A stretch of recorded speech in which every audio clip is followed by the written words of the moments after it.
ஐயா வணக்கங்க ஐயா. வணக்கம் ஐயா, தொடர்ந்து நம்ம இந்த 40 நாட்கள் பலன்கள் பார்த்துட்டு வந்துட்டு இருக்கோம். அதாவது மார்ச் 5ஆம் தேதியிலிருந்து ஏப்ரல் 14ஆம் தேதி வரைக்கும் இருக்கக்கூடிய பலன்கள். குறிப்பா சொல்லணும்னா அந்த 6 கிரகம் 2 ராசியில நிகழக்கூடிய நிறைய மாற்றங்கள் இருக்கு. ஸோ அதை பத்தி நீ கொஞ்சம் டீட்டெயிலாக சொல்லுங்க. இன்னைக்கு நம்ம பார்க்கக்கூடிய ராசி கன்னி ராசி. கன்னிக்கு அதிபதி புதன். ம் கன்னியினுடைய தொழில் கிரகமும் புதன். ம் அப்போ பாருங்க, எப்பவுமே இவங்க என்ன நினைச்சு தன்னுடைய சுயபலத்தினால தான் முன்னேறுவாங்க. என்ன நினைக்கிறாங்களோ அதுவாக மாறுவாங்க. ம் அது கன்னிக்கு ஸ்பெஷாலிட்டி. ஏன்னா புதன் மெர்க்குரி பாதரசம். அதனால் அவங்கள் சிந்தனையும் அவர்கள் எடுக்கக்கூடிய முடிவும் தெளிவாக இருக்கும் என்பதில் ஒரு சந்தேகமும் இல்லை. ஒரு யூனிக்காக கூட இருக்கலாம். யூனிக்காக இருக்கும். ரெண்டாவது, இப்போ ஒரு மேப் இருக்குது, ஒரு இது பார்க்குறோம், மேப்பை பார்க்குறோம்னா, ஒரு கட்டடத்தினுடைய மேப்பை பார்க்குறோம்னா அது மேப்பு தானே, அது இன்ன இடத்துல வருதுன்னு சொல்லும். கண்டிப்பாக. அது மாதிரி கன்னி என்ன ப்ராஜெக்ட் மனசில் சிந்தனை பண்ணுறாங்களோ அதை பெர்ஃபெக்டாக செஞ்சு முடிச்சிருவாங்க. ப்ராக்டிக்கலாக பிளான் பண்ணி ஸ்கெட்ச் பண்றது. தியரி இவங்க என்ன நினைக்கிறாங்களோ அந்த தியரி அப்படியே அமுல்படுத்தப்படும். ப்ராக்டிக்கலாக மாறி தியரியை கற்றுக்கிட்டு ப்ராக்டிக்கலாக பண்ண போகிறாங்க. மாறக்கூடிய ஆற்றல் உண்டு. அங்கே இருக்கிற நட்சத்திரம் பாருங்க, சூரியன், சந்திரன், செவ்வாய், அப்பா, அம்மா, சகோதரர். அப்போ இத்தனையும் பலன் கொடுக்கும். இப்போ இவங்களுக்கு பார்க்க வேண்டிய விஷயம் என்ன அப்படின்னு கேட்டால், 6 கிரகங்கள் நீங்கள் சொன்ன மாதிரி பயணப்படுகின்றன. அதாவது 6ஆம் இடத்துலையும் 7ஆம் இடத்துலையும் 2 ராஜ கிரகங்கள் சனியும் ராகுவும் இருக்கு. அந்த ராகு கூட சில கிரகங்கள் சேர்ந்து போகுது. அது மாசி மாசத்துல நடக்குது. இப்போ சூரியன் ராகு கன்ஜக்ஷன், அதே மாதிரி செவ்வாய் புதன் ராகு கன்ஜக்ஷன். அதுக்கப்புறம் டிராவல் பண்ணி மீனத்துக்கு போகும். அங்கே பார்த்தா சூரியன் சனி கன்ஜக்ஷன், சுக்கிரன் கன்ஜக்ஷன், அதே மாதிரி புதன் செவ்வாய் அப்படியே டிராவல் ஆகும். அதனால தான் நம்ம காமனாக எடுத்துக்கிட்டோம். இதெல்லாம் மலமலன்னு மாறக்கூடிய ராசி. புதன் செவ்வாய் சுக்கிரன் எல்லாம் சீக்கிரம் மாறக்கூடியது. அப்போ 7ஆம் இடம் அப்படிங்கிறது எதில் கவனமாக இருக்கணும்னா, புதிய நபர்களினுடைய சந்திப்பு, அதில் மட்டும் கவனமாக இருக்கணும். ஏன் என்று கேட்டால், இப்போ சனி இவங்களுக்கு கெட்டவரே கிடையாது. கன்னிக்கு ரொம்ப ரொம்ப நல்லவர். ஆற்றலை கொடுக்குறவர், பழகக்கூடிய ஒரு விவேகத்தை கொடுக்குறவர், கம்யூனிகேஷன் டெவலப்மெண்ட் பண்ணுறவர், திறமைகளை வளர்க்கிறவர், அறிவை வளர்க்குறவர். ஆனால் யார் கெட்டவர்னு பார்த்தா சுக்கிரன் தான் கெட்டவர். அந்த சுக்கிரனுடைய நட்சத்திரம் பாருங்க, 4ஆம் இடத்துல, 8ஆம் இடத்துல, 12ஆம் இடத்துல. இப்போ அவர் சனியோடவோ சூரியனோடவோ மற்றும் உள்ள புதனோடவோ சேர்றது கொஞ்ச நேரம் நடக்கும். ஒரு 10 நாள் 15 நாள் நடக்கும். இப்போ நம்ம முன்னோர்கள் சொன்னாங்க இல்லையா, வருடக்கழிவு பங்குனி மாதம், அதில் ரொம்ப புது காரியங்கள் சுப காரியங்கள்லாம் வைக்க மாட்டாங்க. அந்த காலத்துலேருந்தே அது பழக்கம். ஏன் அப்படின்னா, அது உபயராசி, காலச்சக்கரத்துக்கு 12ஆம் ராசி. அது இவங்களுக்கு 7ஆம் வீடாக வருது. அப்படின்னா 7ஆம் வீடுங்கிறது என்ன? Life partner, business partner, customer. இப்போ நீங்கள் ஒரு காம்படிஷனுக்கு போகிறீங்க, உங்களுடைய காம்படிஷனுக்குரிய நபர், அதுவும் 7ஆம் இடம். இப்போ ஒரு எலெக்ஷனில் நின்னா ஆப்பனண்ட் நிற்கிறவர் யாருன்னு கேட்டால் அது 7ஆம் இடம். அப்போ திருமண வாழ்க்கைங்க இல்லாத திருமணத்துக்கும் 7ஆம் இடம். இப்போ இதில் எல்லாம் இந்த கிரகங்கள் கன்ஜக்ஷன் ஆகும்போது, இப்போ நீங்கள் சுக்கிரன் பாதிக்கப்பட்டால் ஆண்களுக்கு பிரச்சனை. சுக்கிரன் சனி சூரியன் எல்லாம் கன்ஜக்ஷன் ஆகுதுல, அப்போ ஆண்களுக்கு தான் சுக்கிரன் கலத்துற காரகம், பெண்களுக்கு செவ்வாய் கலத்துற காரகம்.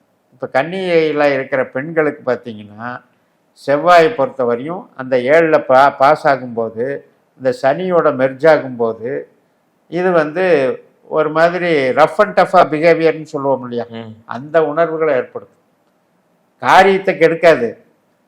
ஆனால் 2 முரட்டு சுபாவம் உள்ள மனிதர்கள் சந்திச்சா எப்படி இருக்குமோ அப்படி இருக்கும். வார் மாதிரி தான். வார் மாதிரி. அதாவது இன்னைக்கு நிறைய கேரக்டர் அப்படி வருது. இன்னைக்கு என்ன மாதிரி கேரக்டர் வருது? அன்னைக்கெல்லாம் அடக்கமாக இருக்கணும், ஒழுக்கமாக இருக்கணும், ரொம்ப தனித்தன்மையாக இருக்கணும், அறிவாக இருக்கணும்.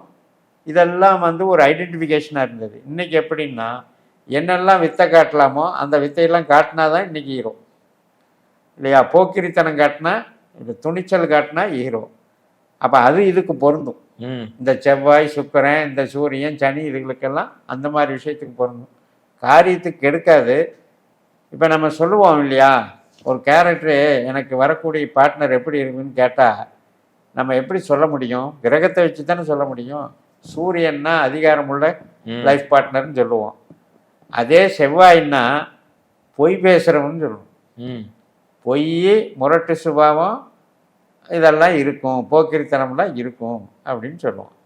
சுக்கிரன்னா கவர்ச்சி, புதன்னா டெக்னாலஜி, அதாவது புத்திசாலித்தனம். இப்படி இருக்கிறதுல இப்போ இந்த செவ்வாய் சனி கன்ஜெக்ஷன் தான் ப்ராப்ளம்னு சொல்ல வரேன்.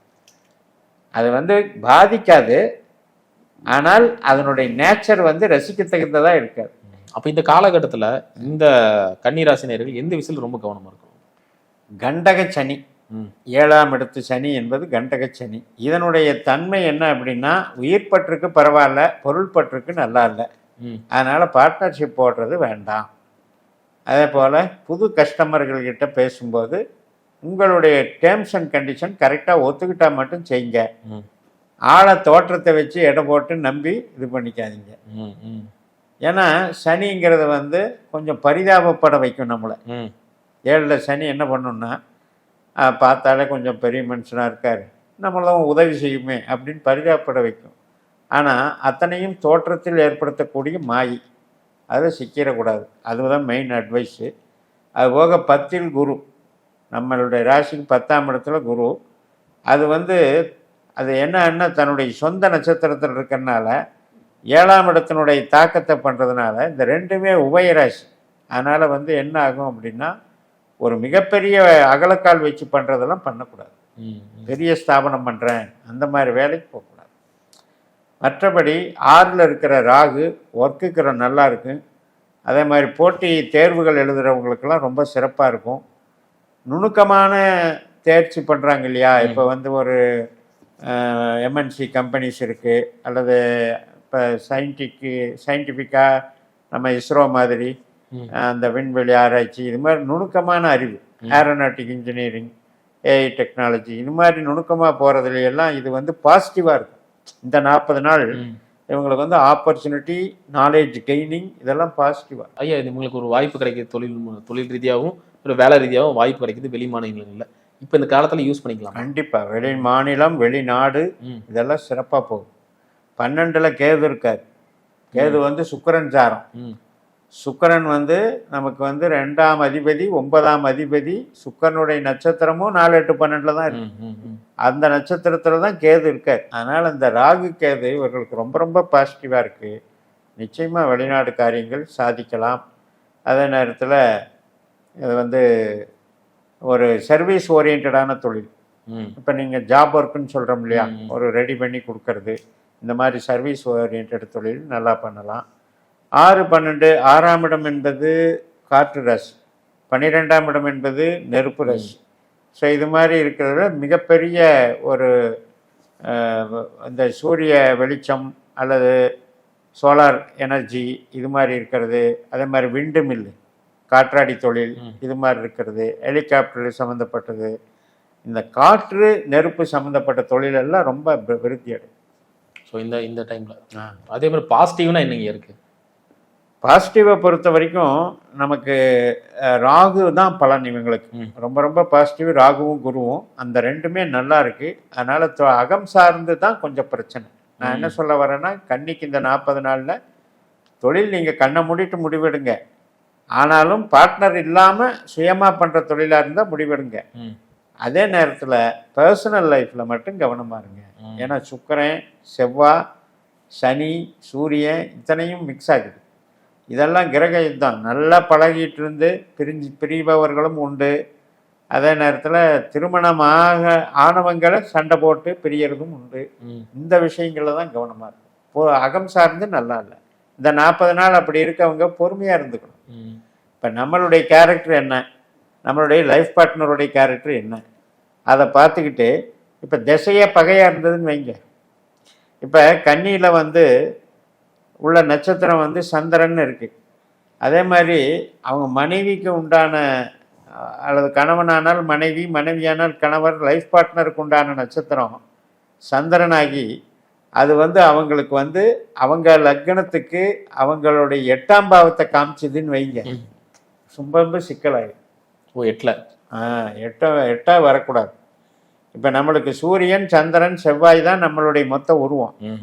இந்த 3 கிரகம் அந்த ஆப்பனண்ட் ஜாதகத்தில் கெடக்கூடாது. கெட்டிருந்து திசை நடந்தது அப்படின்னா இந்த நேரத்தில் சிக்கல் வந்துடும், ஃபைட்டிங். சிறப்புங்க, ரொம்ப அருமையாக சொன்னீங்க. மீண்டும் அடுத்த காலம் சந்திக்கலாம். நன்றிங்க.